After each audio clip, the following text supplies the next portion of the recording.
We start off with David Mitchell versus Anthony Waldberger. Now, both of these fighters are on their debut.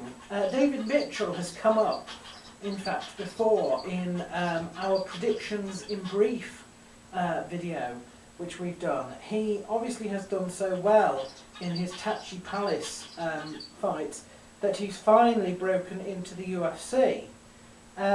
We'll see how good he goes, because he's fighting another debutee. Anthony Waldberger, you know, may not sound like much, but his record is reasonably extensive and does include wins over Pat Healy and Brian Foster, who's fighting on the card. You may know him because he choked out Pete Spratt in 2007. If you don't worry, because neither do I.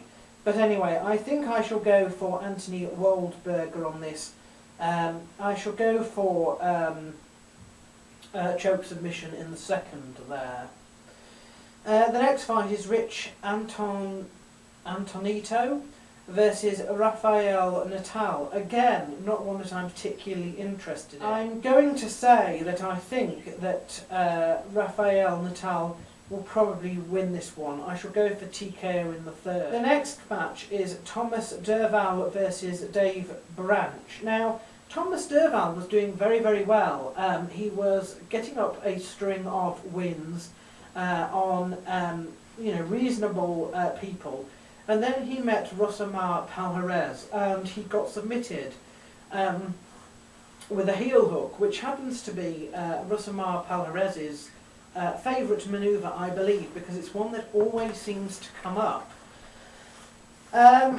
He was doing well, and if Dave Branch is anything to go by, I think he's probably supposed to be polyfiller for Derval to get back onto his winning ways.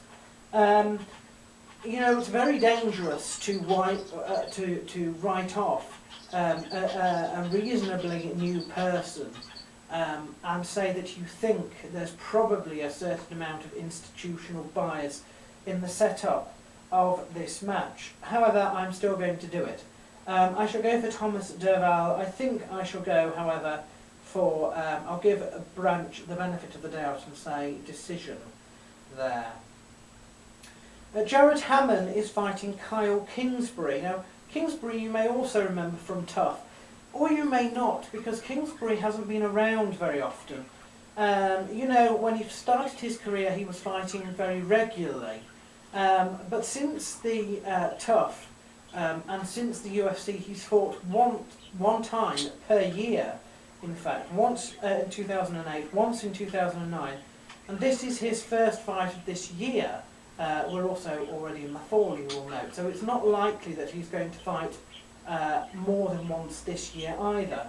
I think this is a pity because he was finishing people when he was fighting regularly, and his last two bouts have both been decision. Jared Hammond, despite fighting possibly more than that, I think that Kyle Kingsbury will probably win this one.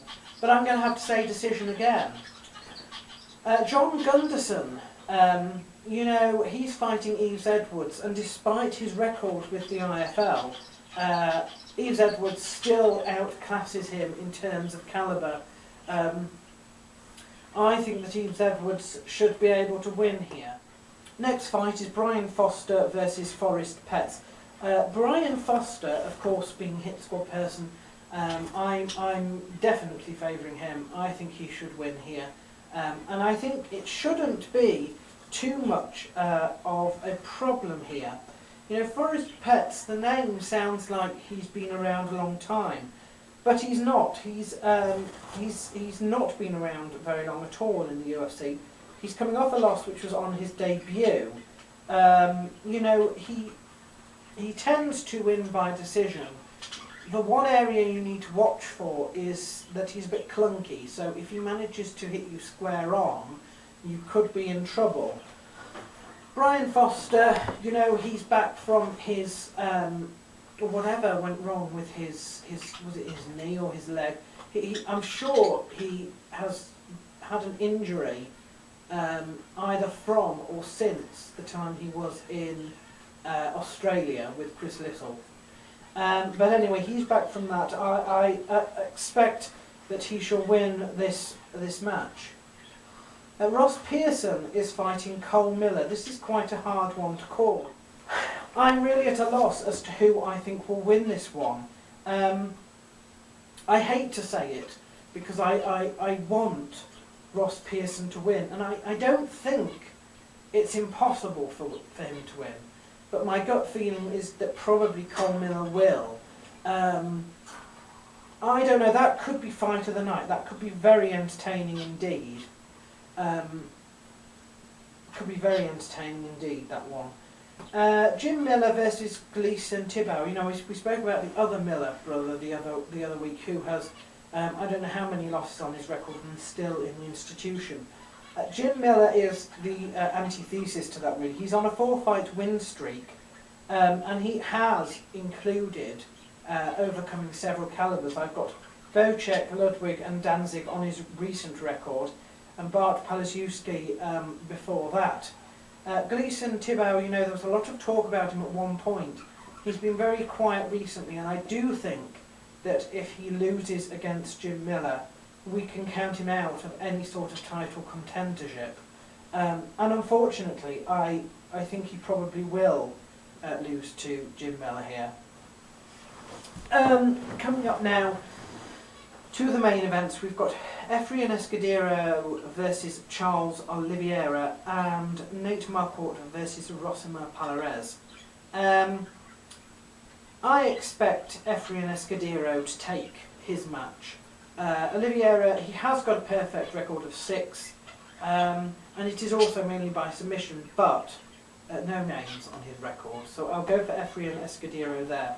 I shall even go for, I think, a bar submission in the second. Nathan Marquardt and Rousimar Palhares is a fascinating and impossible one to call, I think. You know, Nathan is coming off a loss. That was to Chael Sonnen. It was by decision, if I remember rightly. On the ground, he is no fool, is Nathan Marquardt. Rousimar Palhares, however, is also very good on the ground. He's never been finished, and he likes really complicated things like, you know, some sort of knee bar or ankle locks or heel hooks or toe holds. That is the order of Rousimar Palhares and his day. I think he'll try, but I'm going to say that I think whilst he's going to, he may even be better on the ground than Nathan Marquardt, I don't think he's going to be quite so wholesome. Because Nathan is also good on the ground, he's going to have a lot of defence, and I just feel that with him possibly being more experienced, and probably, you know, if he applies a submission, he's more likely to win than if Rousimar Palhares tries. You know, maybe he'll be able to finish Nathan Marquardt. Probably he won't. Although Rousimar has never been finished, I'm probably going to say that in the third round, to some sort of bar submission, he will probably end up losing, and so that will forever taint his record there.